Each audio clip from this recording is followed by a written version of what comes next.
Welcome to episode 86 of Norse Myths, Legends, and Folktales.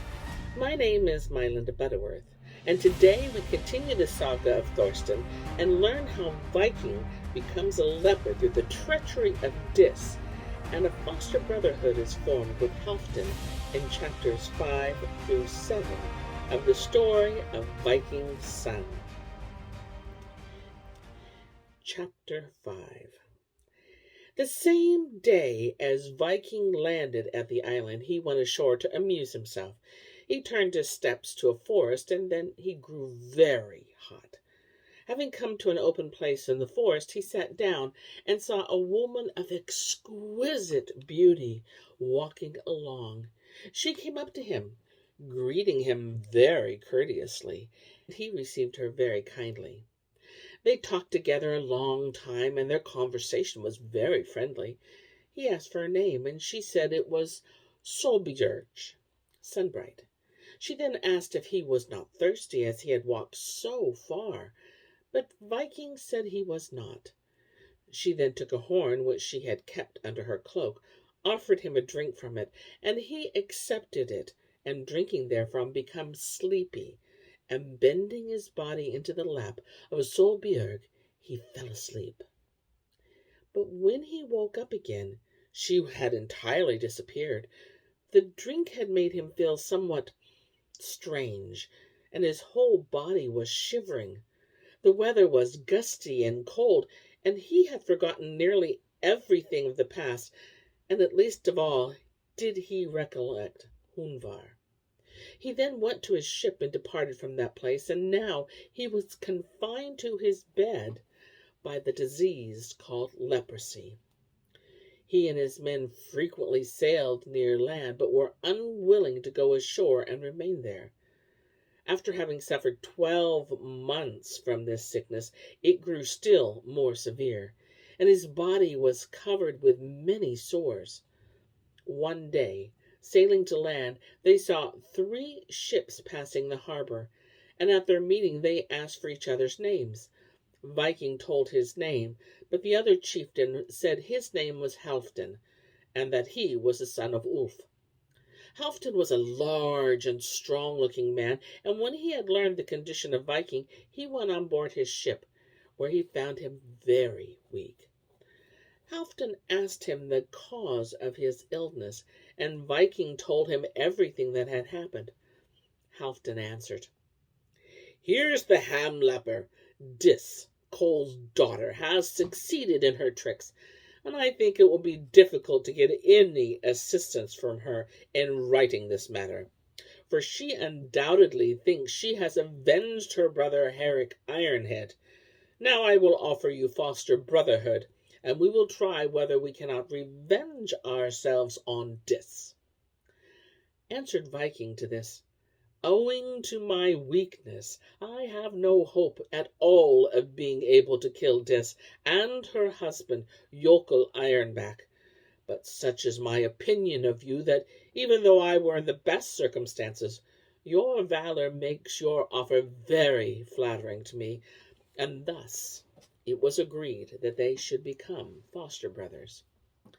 Halfdan had a great dragon called Iron Ram. All of his ship that stood out of the water was ironclad. It rose high out of the sea and was a very costly treasure. Having spent a short time there, they left the place and went home to SEVE. Then Viking's strength diminished so that he became sick unto death.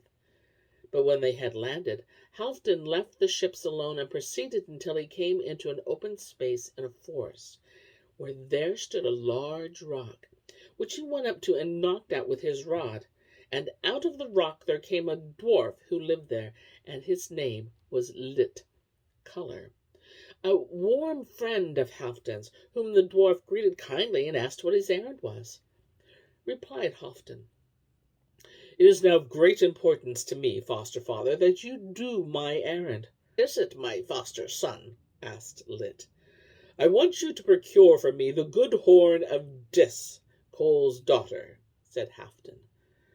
Risk that yourself, said Lit, for it would be my death if I attempt it, and even the sacrifice of myself would be in vain, for you know there does not exist such a troll in the whole world as Dis.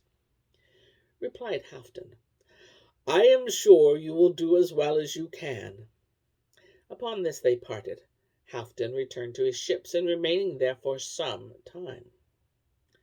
Chapter 6.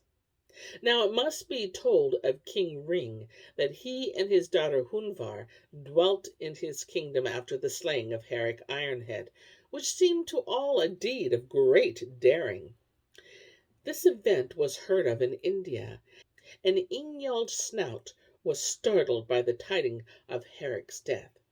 He began to cut the war arrow, and dispatched it throughout the whole country, thus collecting an army containing a whole crowd of people, among whom there were many of the rabble, and with this army he marched towards Sweden.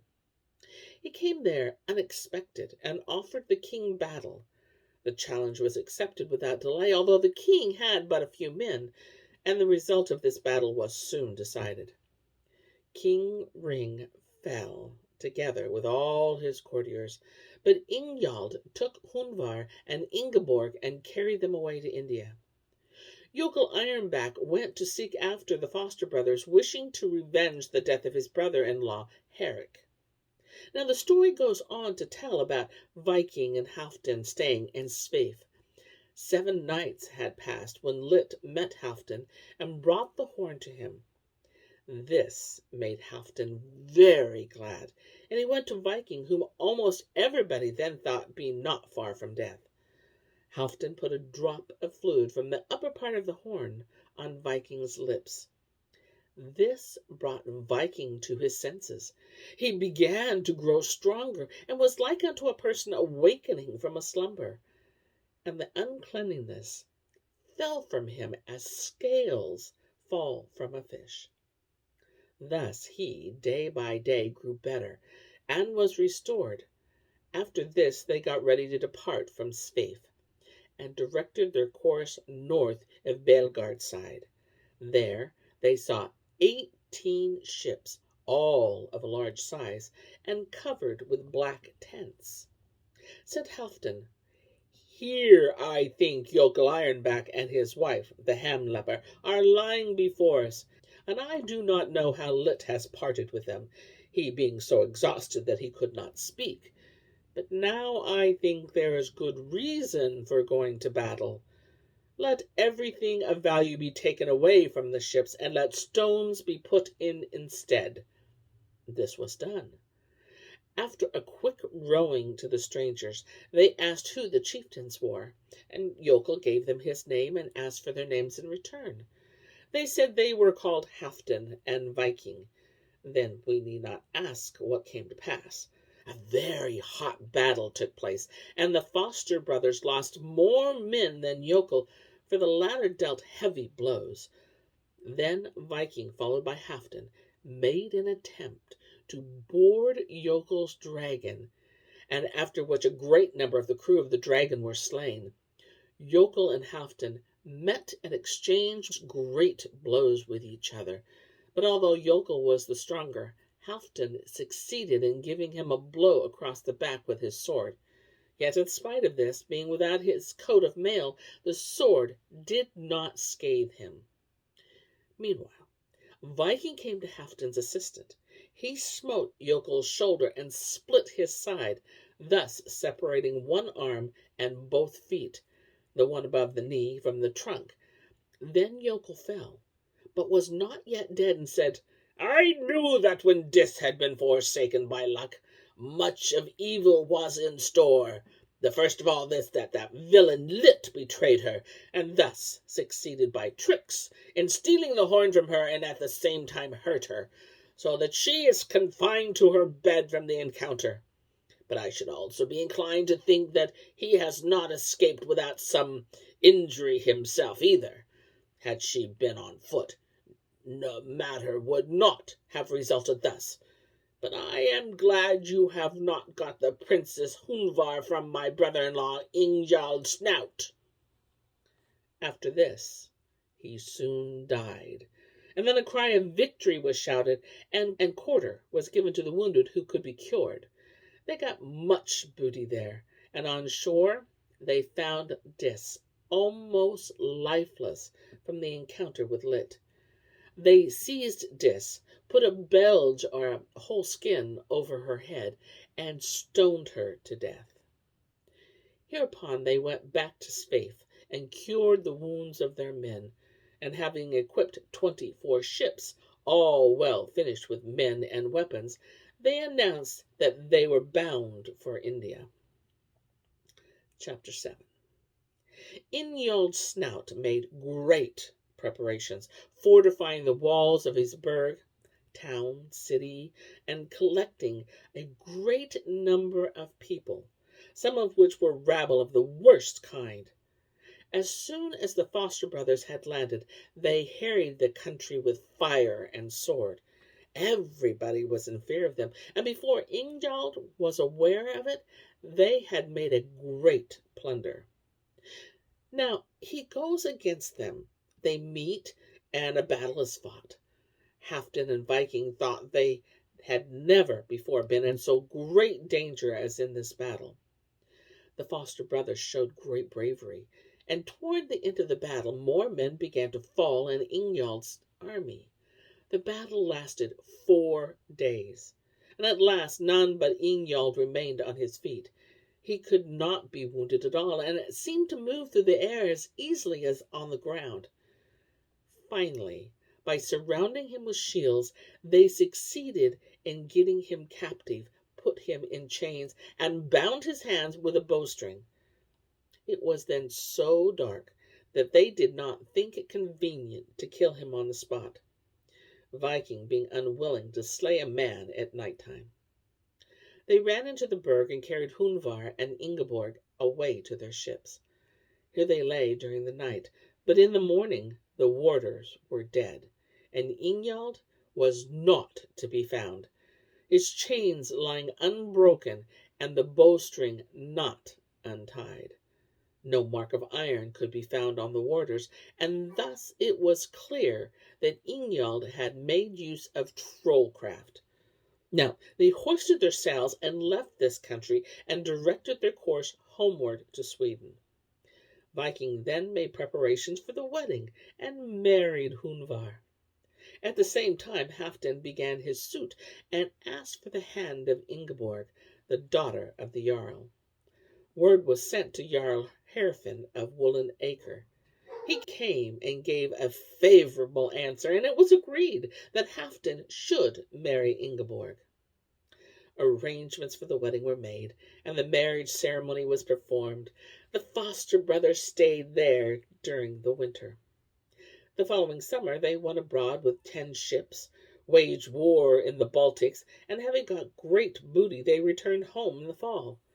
Thus they lived as Vikings 3 years, spending only the winters at home, and none were more famous than they. One summer they sailed to Denmark.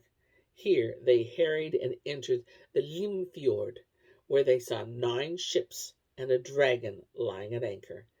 They immediately directed their fleet towards these ships and asked for the name of the commander. He said he was called Norf, and added, "I am the ruler of uplands in Norway, and I have just gotten my paternal heritage. But what is the name of those who have just come?" They told him this. Said Halfdan, "I will offer to you, as to other Vikings, 2 conditions. The one that you give up your fee, ships and weapons, and go ashore free, and the other that you fight a battle with us." Answered Niorf, "This seems to me hard times, and I choose rather to defend my fee, and if need be fall with bravery, than to flee feeless and dishonored, although you have a larger army and ships of greater size and number than mine."